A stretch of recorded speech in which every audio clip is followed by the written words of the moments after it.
+1 +2 ക്ലാസ്സുകളിലുള്ള സ്റ്റുഡൻസിനോടാണ് വളരെ പ്രധാനപ്പെട്ട ഒരു ചോദ്യം എനിക്ക് ചോദിക്കാനുണ്ട്. നിങ്ങൾ ഇപ്രാവശ്യം ഓണം എക്സാം എഴുതിയ സമയത്ത് ഇംഗ്ലീഷ് എക്സാം കഴിഞ്ഞതിന് ശേഷം ആ ഒരു എക്സാമിനെ കുറിച്ചിട്ടുള്ള നിങ്ങളുടെ ഫീഡ്ബാക്ക് എന്താണ്? എന്തായിരുന്നു നിങ്ങൾ ഫേസ് ചെയ്തിട്ടുള്ള ഏറ്റവും വലിയ പ്രശ്നം എന്ന് പറയുന്നത്? സോ ഇപ്രാവശ്യം നമ്മുടെ വാട്സ്ആപ്പ് കമ്മ്യൂണിറ്റിയിലാണെന്നുണ്ടെങ്കിൽ നമ്മുടെ സൂപ്പർ ബാച്ച്, നമ്മുടെ ഫാസ്റ്റ് ട്രാക്ക് ബാച്ച്, ഇത്തരം ബാച്ചുകളിലുള്ള സ്റ്റുഡൻസ് ആണെന്നുണ്ടെങ്കിലും എൻ്റെ അടുത്ത് ഒരുപാട് പേര് പേഴ്സണലി പറഞ്ഞിട്ടുണ്ടായിരുന്നു അവർ ഫേസ് ചെയ്തിട്ടുള്ള ഇംഗ്ലീഷ് എക്സാം എഴുതുന്ന സമയത്ത് അവർ ഫേസ് ചെയ്തിട്ടുള്ള പ്രധാന പ്രശ്നങ്ങൾ എന്തൊക്കെയാണെന്നുള്ളത്. അത് പലർക്കും പല പ്രശ്നങ്ങളാണ്. ഇപ്പൊ നോക്കുകയാണെങ്കിൽ ചിലർക്ക് എക്സാം ഹോളിൽ സമയം തികയാത്തതിന്റെ പ്രശ്നം ഉണ്ടാവും. ചിലർക്ക് ഈ ക്വസ്റ്റ്യൻസ് വായിച്ച് നോക്കിയിട്ട് ഏത് ആദ്യം എഴുതണം, ഏത് അവസാനം എഴുതണം, ഇതിന് എത്ര എഴുതണം എന്നുള്ള അറിയാത്തതിന്റെ പ്രശ്നം ഉണ്ടായിരുന്നു. അതും സമയം കിട്ടാത്തതിന്റെ ഒരു കാറ്റഗറിയിലേക്ക് തന്നെ വരിക. അവസാനം നമുക്ക് എഴുതി തീർക്കാനുള്ള സമയം കിട്ടില്ല. പിന്നെ ചിലർ പ്രിപ്പയർ ചെയ്യുന്ന സമയത്ത് തന്നെ ഇപ്പൊ ടെക്സ്റ്റ് ബുക്ക് വായിച്ചാൽ മനസ്സിലാവാത്തവരുണ്ടാവും. ചിലർ ഇതിന്റെ സമ്മറി ഓർത്തു വെക്കാൻ പറ്റാത്തവരുണ്ടാവും. ഇനി അതും അല്ലാന്നുണ്ടെങ്കിൽ നമ്മുടെ മനസ്സിലുള്ള ഉത്തരം ഇംഗ്ലീഷിലാക്കി എഴുതാൻ പറ്റാത്ത പ്രശ്നങ്ങൾ ഉണ്ടാവും. അല്ലെങ്കിൽ അതിന് ഒരുപാട് സമയം എടുക്കുന്നുണ്ട്. നമ്മുടെ മലയാളത്തിലുള്ള പോയിന്റുകൾ ഇംഗ്ലീഷിലേക്ക് ആലോചിച്ച് അത് ട്രാൻസ്ലേറ്റ് ചെയ്ത് എഴുതി വരുമ്പോൾ നമുക്ക് സമയം തികയാത്തതിന്റെ പ്രശ്നങ്ങൾ ഉണ്ടാവും. ഇനി ഗ്രാമർ ബുദ്ധിമുട്ടുള്ളവരുണ്ട്, എഴുതാൻ പറ്റാത്തവരുണ്ട്, അല്ലെങ്കിൽ എഴുതുന്ന സമയത്ത് ഗ്രാമർ തെറ്റിക്കുന്നവരുണ്ട്.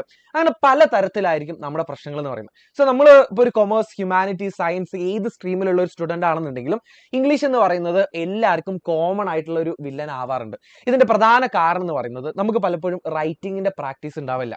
നമ്മൾ പലപ്പോഴും കോർ സബ്ജക്റ്റുകൾ, ഇപ്പോൾ സയൻസ് പഠിക്കുന്ന ഒരു ബയോളജി, കെമിസ്ട്രി, ഫിസിക്സോ അല്ലെങ്കിൽ ഇപ്പോൾ ഹ്യൂമാനിറ്റീസിലെയോ കൊമേഴ്സിലോ ഏതെങ്കിലും നമ്മളൊരു കോർ സബ്ജക്റ്റിന് മാത്രം ഫോക്കസ് ചെയ്യുന്ന സമയത്ത് നമ്മൾ ഇംഗ്ലീഷിന് അത്ര ഒരു പ്രാധാന്യം നമ്മൾ ഈ എക്സാം അടുക്കുമ്പോൾ മാത്രമേ കൊടുക്കാറുള്ളൂ. ഇതൊരു പ്രധാനപ്പെട്ട വിഷയമാണ്. നമ്മൾ എഴുതിയുള്ള പ്രാക്ടീസ് വളരെ കുറവാണ്.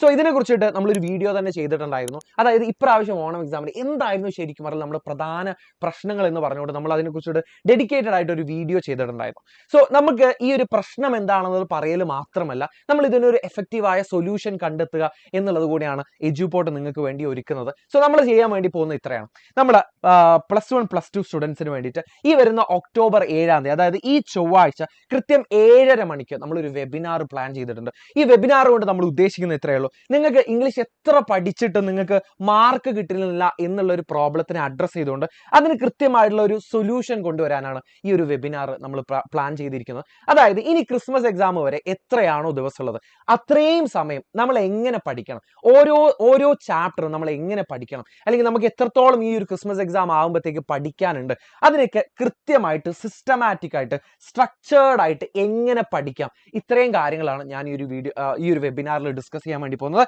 അപ്പൊ സമയം മറക്കണ്ട, കൃത്യം 7:30 മണിക്ക് ഈ വരുന്ന ചൊവ്വാഴ്ച, അതായത് ഒക്ടോബർ 7-ാം തീയതി ആയിരിക്കും ഈ ഒരു വെബിനാർ നമ്മൾ പ്ലാൻ ചെയ്യുന്നത്. കംപ്ലീറ്റ്ലി ഫ്രീ ആണ്. +1 +2 സ്റ്റുഡൻസിന് വേണ്ടിയിട്ടാണ് ഈ ഒരു വെബിനാർ കണ്ടക്ട് ചെയ്യുന്നത്. അതുപോലെ തന്നെ ഇത് നിങ്ങളിപ്പോൾ ഹ്യൂമാനിറ്റീസിലാണെങ്കിലും കൊമേഴ്സിലാണെങ്കിലും സയൻസിലാണെങ്കിലും നിങ്ങൾ ഏത് സ്ട്രീമിലാണെങ്കിലും നിങ്ങൾക്ക് ഫുള്ളി ഫ്രീ, 100% ഫ്രീ ആയിട്ട് നിങ്ങൾക്ക് ഈ ഒരു വെബിനാറിൽ പങ്കെടുക്കാൻ വേണ്ടി പറ്റും. 100% നിങ്ങൾക്ക് ഫ്രീ ആയിട്ട് ₹1 ചെലവില്ലാതെ നിങ്ങൾക്ക് ഈ ഒരു വെബിനാറിൽ പങ്കെടുക്കാൻ വേണ്ടി പറ്റും. സോ അതിന്റെ ലിങ്കും കാര്യങ്ങളൊക്കെ ഞാൻ താഴെ കൊടുക്കുന്നുണ്ട്. നിങ്ങൾ ഇപ്പോൾ തന്നെ അതൊന്ന് സേവ് ചെയ്ത് വെച്ചേക്കൂ.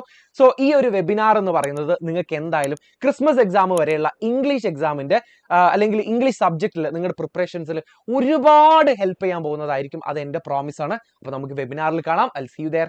ബൈ.